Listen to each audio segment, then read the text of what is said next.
Hello सुवर्णमयी, आज तुमच्यासोबत गप्पा मारायला मला खूप उत्साह वाटतोय. कारण आहे सुवर्णमयी चॅनलला तुम्ही दिलेलं भरभरून प्रेम आणि प्रतिसाद. मी हा चॅनल फक्त एक प्रयोग म्हणून आणि स्वतःचं मत मांडण्यासाठी एक हक्काची जागा म्हणून सुरू केला होता. पण ह्या प्रयोगाने मला किती आनंद दिलाय हे मी शब्दात सांगू शकत नाही. आतापर्यंत आपण कितीतरी विषय हाताळले आणि तुमचा रिस्पॉन्स, कमेंट्स हे सगळं मला दरवेळी जाणवून देत आलं की ही जागा म्हणजे मला मिळालेली खरी मैत्रीण आहे. तर आज आपण ह्याच विषयावर बोलणार आहोत की मैत्रिणी असायलाच पाहिजेत का, आणि जर असतील तर मैत्रीच्या नावाखाली आपल्याला जे वाईट अनुभव येतात त्यांच्याशी कसं डील करायचं. तुम्हाला कधी असं वाटतं का की मला मन मोकळं करायला कोणीच नाहीये, किंवा एकेकाळी माझ्या आयुष्यात इतक्या मैत्रिणी होत्या पण आता कोणीच नाही. मला खात्री आहे सुवर्णमयीवर असलेल्या माझ्या सगळ्या समविचारी मैत्रिणींना हे कधीतरी मनात नक्कीच आलं असेल, कारण आपल्याला मैत्रीची गरज वाटते. जर तुम्हाला कधी असं वाटलं असेल तर खाली कमेंटमध्ये नक्की लिहा, कारण तुमचा अनुभव दुसऱ्या शंका दूर करू शकतो. तिला हे जाणवेल की असं वाटणारी मी एकटी नाहीये. लहानपणीची मैत्री तशी साधी असते ना, टिफिन शेअर करायचा, नोटबुक एकमेकींना द्यायच्या. पण मोठं झाल्यावर तीच मैत्री भावनांच्या, तुलना आणि अपेक्षांच्या गुंत्यात अडकते. तुमचं स्टेटस, पैसा, नोकरी ह्याला जास्त महत्त्व येतं. आपण मदत करतो पण आपल्याला अडचणीच्या काळात तशी साथ मिळत नाही. विश्वासाने शेअर केलेल्या गोष्टी बाहेर पसरवल्या जातात आणि मग असं होतं की आपल्याला आपलं मन कुणासमोर मोकळं करायला सुद्धा भीती वाटते. ही उदाहरणं एकच गोष्ट सांगतात की स्त्रियांच्या मैत्रीमध्ये भावना जास्त आणि बाउंड्रीज कमी असतात. असं काही झालं की वाटतं मैत्रीण नावाचा गोड पदार्थ आपल्याला कडू अनुभवच देणार आहे का. एका क्षणाला आपण ठरवतो आता कुणाशी मैत्री करायची नाही, कारण आधीच्या अनुभवांनी आपण इतके दुखावलेले असतो की असं वाटतं ह्यापेक्षा एकटेच बरे. आपण सोशल मीडियावर, इंस्टाग्रामवर, व्हॉट्सअप स्टेटसवर बघतो मैत्रिणी एकत्र मिळून पिकनिकला जातात, सहलीला जातात, हॉटेलला जेवायला जातात, मस्त मजा करतात. आणि ते फोटो पाहून आपल्याला कधी कधी प्रश्न पडतो की माझ्याकडे असा ग्रुप नाही म्हणजे माझ्यातच काहीतरी कमी आहे का. तर हे असं वाटणं अगदी साहजिक आहे, पण चुकीचंही आहे. प्रत्येकाचं आयुष्य वेगळं असतं, प्रत्येकाची लाईफस्टाईल, त्यांच्या प्रायोरिटीज वेगळ्या असतात. काही जणांना मोठ्या ग्रुपमध्ये राहायला आवडतं तर काहींना दोनच जवळची माणसं पुरेशी वाटतात. ह्यात कमीपणा किंवा जास्तपणा अजिबात नाहीये. सोशल स्किल्स असणं म्हणजे सतत केवळ ग्रुपमध्ये मिसळणं नाही. खरं तर आपल्या बोलण्यातली प्रामाणिकता, एखाद्या जवळच्या व्यक्तीला दिलेली आपुलकी, आपण नात्यांना दिलेला वेळ हीच आपली खरी सोशल स्ट्रेंथ असते. आणि सोशल मीडियावर दाखवलं जातं ते सगळं खऱ्या आयुष्यातलं सत्य नसतं. तिथे आपण नेहमीच बेस्ट मोमेंट्स बघतो, त्याच्यामागे त्यांचे आपसातले ताण, ग्रुपमध्ये राहून सुद्धा एकटेपणाचे क्षण कोणीच पाहत नाही. म्हणून पुढच्या वेळी असा विचार डोक्यात आला की मी वेगळे आहे, माझ्याकडे असा ग्रुप नाही, तेव्हा स्वतःला सांगा तुला जशी नाती जपायची आहेत तुझ्या गतीने, तुझ्या पद्धतीने, ती तू जपत आहेस. त्याचा मोजमाप आणि तुलना दुसऱ्या कुणाशी करू नकोस. तुमच्याकडे 1-2 जीवाभावाच्या मैत्रिणी असतील तरी सुद्धा ते पुरेसं आहे, कारण नाती क्वांटिटीवर नाही तर क्वालिटीवर टिकतात. आता बोलूया स्त्रियांना मैत्रीत येणाऱ्या काही वाईट अनुभवांबद्दल. पहिला अनुभव आहे गरजेपुरता वापर करून घेणं. काम असेल तेव्हाच आपल्याशी संपर्क केला जातो आणि नंतर ती व्यक्ती जी नाहीशी होते ती पुन्हा तिला गरज पडेपर्यंत. आणि आपल्याला हे सगळं समजत असतं तरी सुद्धा माझी मैत्रीण आहे, आपल्याला मैत्रीची गरज आहे म्हणून आपण पुन्हा पुन्हा त्या व्यक्तीच्या उपयोगी पडतो. मनातून हे सगळं ओळखूनही गप्प राहतो. दुसरा अनुभव आहे समोरून कौतुक पण मागून टीका. ही गोष्ट खूप वेळा बघायला मिळते. प्रत्येकीच्या घरातलं वातावरण, पद्धती वेगळ्या आहेत. प्रत्येकीला स्वातंत्र्य असतंच असं नाही, पण काही जणी स्वतःच्या मोजपट्टीने इतरांना जज करतात. समोर गोड बोलतात पण बाहेर मात्र मैत्रिणीची निगेटिव्ह इमेज पसरवतात. तिसरा अनुभव आहे ग्रुपमधून एकटं पाडणं. समानशीले व्यसनेषु सख्यम हे आपण पुष्कळ वेळा ऐकलेलं आहे आणि ते खरं पण आहे. कारण नोकरी करणाऱ्या महिलांमध्ये एखादी गृहिणी असेल ना तर तिला एकटं पडल्यासारखं वाटतं, आणि फक्त गृहिणी असणाऱ्या ग्रुपमध्ये नोकरी करणारीला थोडं वेगळं वाटू शकतं. स्वतःचं काहीतरी वेगळं करणारी महिला मात्र ना नोकरी करणाऱ्यांशी रिलेट करू शकत ना हाऊसवाईफची. तर अशा वेळी जी एकच व्यक्ती थोडी वेगळी आहे तिला मिसळून घेण्याचा आवर्जून प्रयत्न केला जात नाही. शिवाय तुमचं स्वतःचं मत ग्रुपपेक्षा थोडं वेगळं असेल तर ते मांडण्याचा तुम्हाला अधिकार नसतो. सगळ्याजणी जे म्हणतायत त्यालाच तुम्ही होला हो करावं लागतं. आणि तसं नाही केलं, स्वतःचं काहीतरी वेगळं मत मांडलं की ती फारच शहाणी आहे असं ठरवलं जातं. चौथा अनुभव आहे, एखाद्या व्यक्तीला तिच्या आयुष्यातली चांगली गोष्ट कधीच शेअर करायची नसते. ती नेहमी स्वतःचं दुःख, त्रास आणि नकारात्मक अनुभव शेअर करत राहते, ज्यामुळे तुमचं लक्ष, तुमची सहानुभूती कायम तिच्यासोबत राहावी. पण जेव्हा कधी असं होतं की त्यांची एखादी गुड न्यूज तुम्हाला बाहेरून समजते, तेव्हा तुम्हाला वाटतं की हीच होती का आमची मैत्री? फक्त निगेटिव्ह न्यूज आणि दुःख शेअर करण्यापुरतीच मी हिची मैत्रीण होते का? पाचवा अनुभव आहे स्पर्धा आणि जळकुटेपणा. शाळेत असताना कपड्यांवरून स्पर्धा, लग्नानंतर दागिन्यांवरून, नंतर मुलांवरून आणि म्हातारपणी नातवंडांवरून सतत एकमेकींशी तुलना करून स्पर्धा केली जाते. एखादी सिंगल स्त्री असेल तर तिच्या स्वातंत्र्यावर सुद्धा काही जणी जळतात, पण तिला काय चॅलेंजेस येतात ह्याचा कधीच विचार करत नाहीत. तिच्या आयुष्यातल्या स्ट्रगलकडे अगदी सोयीने दुर्लक्ष केलं जातं. हे सगळं वास्तव आहे आणि हे मला आजूबाजूच्या परिस्थितीचं निरीक्षण करून लक्षात आलेलं आहे. हे सगळे अनुभव तुमच्यापैकी कुणा एकीलाच आलेले असतील असं नाही, पण प्रत्येकीला ह्यातला एक ना एक अनुभव नक्कीच आलेला असेल आणि हे तुम्ही मला कमेंटमध्ये सांगणार आहात याची मला खात्री आहे. सुवर्णमयी चॅनलवर आपण फक्त प्रॉब्लेमविषयी किंवा निगेटिव्ह गोष्टींविषयी बोलत नाही, तर त्यांची कारणं आणि मग त्याच्यावर आपण उपाय काय करू शकतो हे सुद्धा डिस्कस करतो. त्यामुळे आत्ता आपण मैत्रीला समजण्याच्या आधी स्वतःला थोडं समजून घेऊया. तुम्ही कधी हा विचार केलाय का की आपण मैत्रीमध्ये इतक्या अपेक्षा का ठेवतो?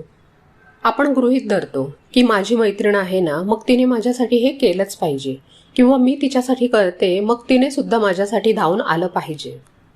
आपलं आयुष्य घरी आणि कामावर इतकं भरलेलं असतं की आपल्याला वाटतं मैत्रीण म्हणजे आपली इमर्जन्सी सपोर्ट सिस्टीम आहे. आपल्या मनातल्या सगळ्या गोष्टी तिने समजून घेतल्याच पाहिजेत. पण कधी कधी हे अपेक्षांचं ओझं इतकं वाढतं की समोरची व्यक्ती आणि आपण दोघेही दबून जातो आणि मग अपेक्षा पूर्ण झाल्या नाहीत की नातं तुटतं आणि आपण खचून जातो. त्यामुळे तुम्ही तुमच्या मैत्रिणीकडून आधार शोधता की मनोरंजन, ह्यातला फरक समजून घ्या. तुम्हाला काय करायचंय तर आजपासून तुमच्या मैत्रिणीवरची सगळं काही ठीक करण्याची जबाबदारी काढून टाका. तिला फक्त तिच्यापुरतं राहू द्या. तिच्याकडे सगळ्या प्रश्नांची उत्तरं आहेत असं समजू नका. सुवर्णमयी नेहमी सांगते, तुमचा आधार तुम्ही स्वतः बनायचंय. मैत्रिणींना भेटताना किंवा बोलताना तुमच्या अडचणींवर कमी आणि तिच्या छोट्या छोट्या आनंदाच्या गोष्टींवर जास्त लक्ष द्या. तुम्हाला जास्त हलकं वाटेल. दुसरी गोष्ट करायची ती म्हणजे तुलना आणि मनातली असुरक्षितता कमी करायची. हा अनुभव तर जवळजवळ सगळ्यांनाच येतो की मैत्रीण मोठी गाडी घेते, तिचा नवरा तिला मोठ्या ट्रिपला घेऊन जातो, तिची मुलं बोर्डात फर्स्ट येतात आणि मग आपल्या मनात चुकचुक सुरू होते. माझं आयुष्य तिच्या इतकं छान का नाही? ही तुलना आणि त्यातून आलेली असुरक्षितता आपलं मैत्रीचं नातं आतून पोखरून टाकते. आपल्याला कळत नाही, पण आपण नकळत तिच्या यशावर जळायला लागतो. किंवा ती आता पहिल्यासारखी आपल्यासोबत वागणार नाही, आपल्याला कमी समजेल असं आपल्यालाच भीती वाटायला लागते. मग मैत्रीत विश्वासच राहिला नाही तर ती कसली मैत्री? तर जेव्हा तुम्हाला तुमच्या मैत्रिणीबद्दल मत्सर वाटेल किंवा मनातून असुरक्षित वाटेल, तेव्हा लगेच तुमचा मोबाईल बाजूला ठेवा. 1 मिनिट शांत बसा आणि स्वतःला विचारा, आज माझ्या आयुष्यात मला आनंद देणारी कोणती गोष्ट आहे? आणि त्या गोष्टीची स्वतःच्या मनाशीच नोंद ठेवा. कारण तुमच्या मैत्रिणीचं यश हे तुमच्या आयुष्याचा आरसा नाही. तिचं कौतुक करा, पण तिच्यासारखं व्हायचं प्रेशर स्वतःवर घेऊ नका. तुम्ही जशा आहात तशा छान आहात. तुम्ही तुमच्या आयुष्यात तुमच्या पद्धतीने खुश आहात. चौथी गोष्ट म्हणजे गॉसिप आणि मागून बोलणं.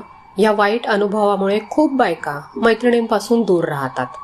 आपण अगदी विश्वासाने आपल्या घरातले छोटे छोटे वाद, सासू सुनेचे प्रश्न किंवा आपल्या मनातलं सिक्रेट मैत्रिणीला सांगतो, कारण आपल्याला वाटतं की ती माझ्या बाजूने आहे.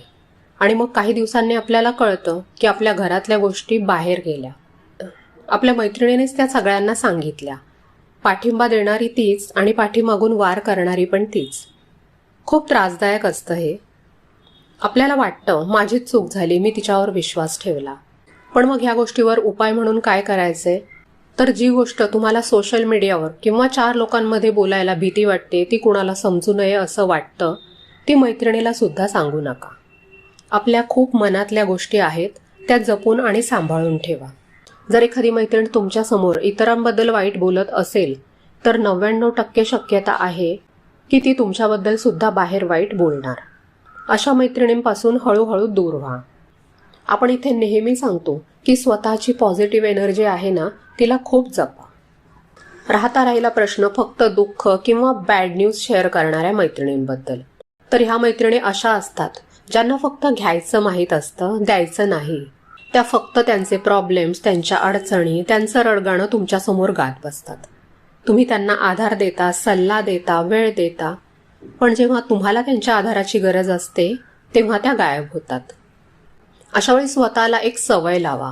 एखाद्या मैत्रिणीच्या भेटीनंतर तुम्हाला हलकं वाटतं की अस्वस्थ वाटतं हे स्वतःच्या डायरीमध्ये लिहित जा. आणि ज्यांना भेटल्यानंतर आपल्याला उत्साही वाटतं, आनंदी वाटतं, अशाच व्यक्तींशी जास्त संपर्कात राहा. आणि ज्या व्यक्ती तुमच्याकडून फक्त घेत आहेत, तुम्हाला इमोशनल सपोर्ट अजिबात मिळत नाहीये असं तुम्हाला वाटत असेल, त्यांच्यापासून हळूहळू दूर व्हा. स्वतःला अजून एक प्रश्न विचारा की तुमची मैत्रीण तुमच्या यशामध्ये तितकीच आनंदी असते का जितकी तुमच्या अडचणीत ती तुम्हाला सपोर्ट करते. या गोष्टीचा विचार स्वतःच्या मनाशी करा आणि आपल्या मैत्रीची जी बाग आहे ना, ती छोटी ठेवा पण सुंदर ठेवा. खूप मैत्रिणी बनवण्यापेक्षा 1 किंवा 2 अशा मैत्रिणी शोधा ज्यांना तुम्ही जशा आहात तशाच आवडता. तुम्ही त्यांच्यासाठी काय करू शकता ह्या बेसिसवर त्या तुमच्याशी कॉन्टॅक्ट ठेवत नाहीत. आणि आयुष्यात सगळ्या स्टेजला मैत्रिणींचा सेम सेट आपल्यासोबत राहील अशी अपेक्षा करू नका. जुनी मैत्री जपण्याचा प्रयत्न करत बसू नका. नाती बदलतात, लोक बदलतात. काही कारणाने जर एखादी व्यक्ती दूर जात असेल तर तिला जाऊ द्या. नवीन लोकांना तुमच्या आयुष्यात येण्याची संधी द्या. आता ह्या सगळ्याचा सारांश सांगायचा झाला तर मी एवढंच म्हणेन की मैत्रिणी असायला पाहिजेत का? तर माझं उत्तर आहे हो. पण त्या मैत्रिणी खऱ्या आणि चांगल्या असायला पाहिजेत. मैत्री म्हणजे एकमेकींवर अपेक्षांचं ओझं टाकणं नाही. मैत्री म्हणजे एकमेकींना जशा आहोत तशा स्वीकारणं. थोडीशी चूक झाली तरी हसून माफ करणं. ज्या मैत्रिणींमुळे तुम्हाला सतत निगेटिव्ह वाटत असेल अशा नात्यांना हळूहळू तुमच्या आयुष्यातून दूर करा. याला स्वार्थीपणा म्हणत नाहीत तर त्याला आत्मसन्मान म्हणतात. तुमचं मन, तुमचा वेळ, तुमची ऊर्जा ह्या सगळ्याची किंमत खूप मोठी आहे. तुमच्या आनंदाला महत्त्व द्या. एकट्या असाल पण मन शांत असेल ना तर ते अस्वस्थ करणाऱ्या मैत्रीपेक्षा लाख पटीने चांगला आहे. तुमचा आत्मविश्वास हाच तुमचा खरा मित्र आहे. तुमची शांतता ही तुमची खरी मैत्रीण आहे. त्यांना जपा. एकच लक्षात ठेवायचं, सगळ्यांशी चांगलं वागायचं पण सगळ्यांना मनात जागा द्यायची नाही. जी व्यक्ती आपल्याला जज करते, कंपेअर करते किंवा नेहमीच निगेटिव्ह करते, अंतर ठेवा. आपली खरी मैत्री किंवा खरी सोबत असते ना ती स्वतःमध्येच असते. आपली एखादी मैत्रीण अडचणीत असती तर आपण तिला आधार दिला असताना ती स्वतःविषयी नकारात्मक विचार करत असती तर आपण तिच्यातले चांगले गुण तिला आठवून दिले असते ना, मग तेच आपण स्वतःसाठी करायचे. आपल्याला माहिती आहे ना की चांगली मैत्रीण होणं म्हणजे काय असतं, तर तीच चांगली मैत्रीण आपण स्वतःसाठी का नाही व्हायचं? जेव्हा आपण स्वतःशी प्रामाणिक होतो ना तेव्हा आपल्यालाच आपली कंपनी आवडायला लागते आणि तेव्हा बाहेरचं व्हॅलिडेशनची गरज लागत नाही. आपल्या स्वभावाला सूट होतील अशाच मोजक्या व्यक्तींशी संपर्क ठेवायचा आणि त्यातून मैत्री झाली तर सुंदर, नाही झाली तरी चालेल. कारण कधी कधी अशी व्यक्ती भेटून जाते जिच्यासोबत बोलताना ना कंपॅरिझन वाटतं ना दिखावा. ती तुमचं खरं मन समजते. अशी मैत्री म्हणजे आयुष्याचं एक गिफ्ट असतं. पण ती मिळाली नाही तरी आपलं आयुष्य अपूर्ण राहत नाही, कारण आपण आहोतच की स्वतःसाठी. जिचं स्वतःशी नातं घट्ट असतं तिचं जगाशी नातं आपोआप सुंदर होतं. बेस्ट फ्रेंड फॉर एव्हर सगळ्यांना मिळेलच असं नाही, पण self best friend for ever हा पर्याय मात्र नेहमी आपल्या हातात असतो. तुमचा अनुभव काय असतो? तुम्हाला स्वतःसोबत वेळ घालवायला आवडतो का? हे मला कमेंटमध्ये नक्की सांगा. जर हा विषय तुमच्या मनाला भिडला असेल तर व्हिडिओला लाईक करा, चॅनलला सबस्क्राईब करा आणि मैत्रिणींशी शेअर करा. पुन्हा भेटूया पुढच्या व्हिडिओमध्ये. तोपर्यंत स्वतःची मैत्रीण स्वतः बना आणि आनंदात राहा.